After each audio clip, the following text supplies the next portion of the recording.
Hi, boys and girls. I am so sorry I didn't do a story last Thursday.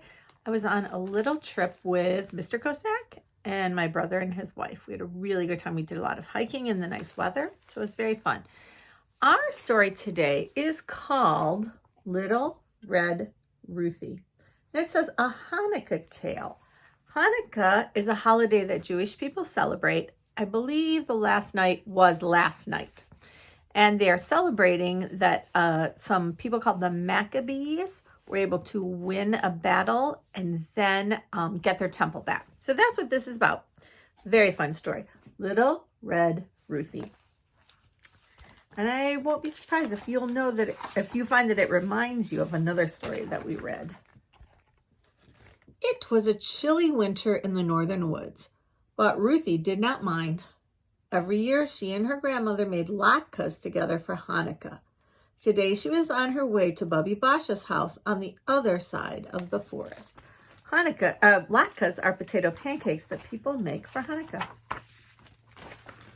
Ruthie was taking sour cream and applesauce to go along with the yummy potato pancakes they would make. She carefully packed her basket and kissed her mother goodbye.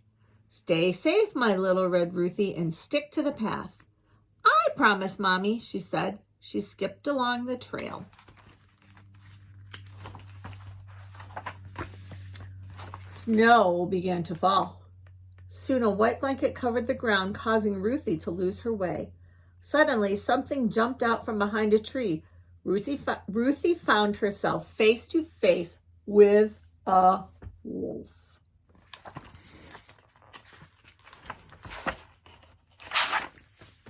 "Little girl," said the wolf, "I'm going to eat you up." Ruthie's heart raced. Her tummy flip-flopped, but she could not let the wolf know she was scared. It was Hanukkah, and Ruthie wanted to be as brave as the Maccabees. I told you who the Maccabees are. They were some soldiers that helped win a battle.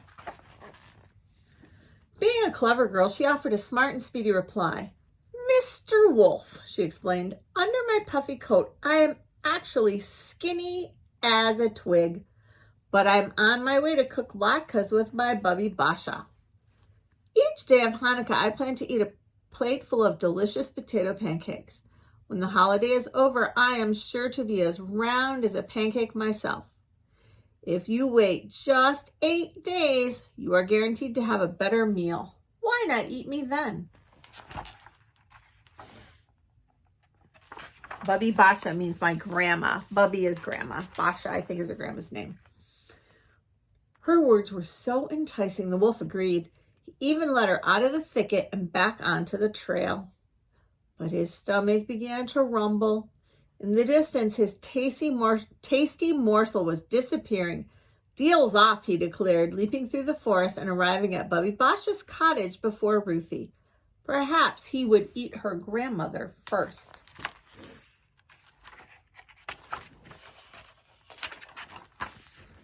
There was a note on the door. "Dear Ruthie, I went to the village to buy us a Hanukkah treat.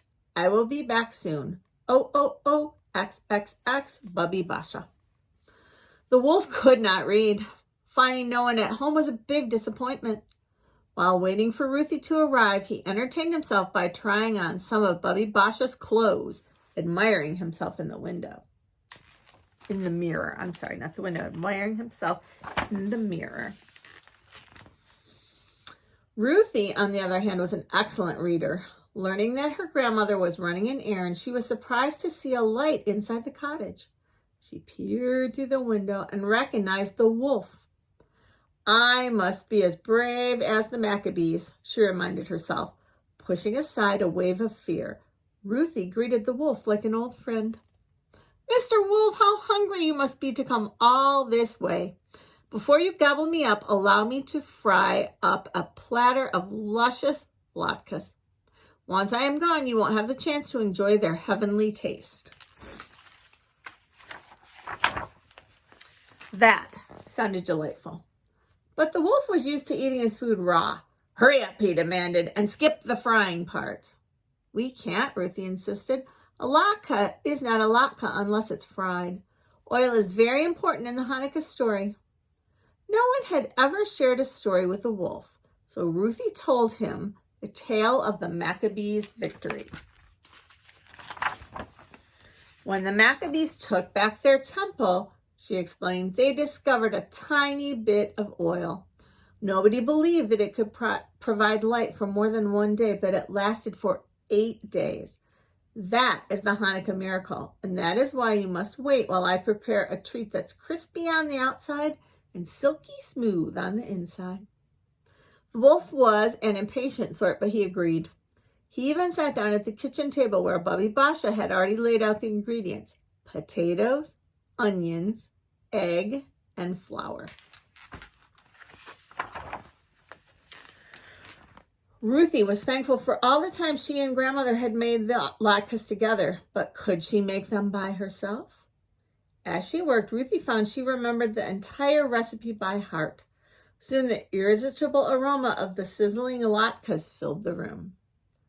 Aren't they ready yet? Whined the hungry wolf. By the time Ruthie served him a stack of potato pancakes, drool was dripping down his chin. He ate a plate full, and then another, and then another. She's got the latkes right there. Bubby Basha returned horrified to see Ruthie in danger. Fortunately, the wolf was now full up to his eyeballs and very tired. Bubby, said Ruthie, our guest has been munching on some latkes, but it is surely time for his main course. You remember who the main course is, right? Ruthie.